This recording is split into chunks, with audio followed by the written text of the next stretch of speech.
የአሜሪካ ምድር ከወንዞቿ በረዘመ ሰልፍ ከውቅያኖሶቿ በሰፋ የህዝብ ተቃውሞ ስትናጥ ዶናልድ ትራምፕ ሌላኛውን እርባና ቢስ ማስፈራሪያ አሽጎደጎዱ። በአሁኑ ጊዜ ጦርነቱ ወደ አዲስ ደረጃ መግባቱን ተከትሎ ቀድሞ በየጊዜው ሲፈጸሙ የነበሩ ጥቃቶች እርስ በርስ የመመላለስ ጥቃት ወደሚባል ደረጃ ደርሰዋል።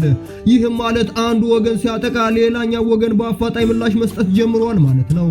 ጥቃቶቹ ከተለመዱ የወታደራዊ ኢላማዎች ተሻግረው የኢነርጂ ተቋማትን፣ ፋብሪካዎችንና ሌሎች ለህዝብ የሚያገለግሉ መሰረተ ልማቶችን እየመቱ መሆኑ ታውቋል።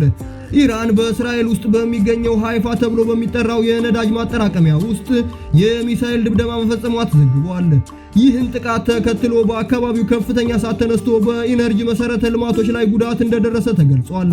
ይህ በእንዲህ እንዳለ ዶናልድ ጄ ትራምፕ ለኢራን ለድርድር እንድትቀመጥ አንድ ሳምንት የሚቆይ የጊዜ ገደብ ሰጥተዋል።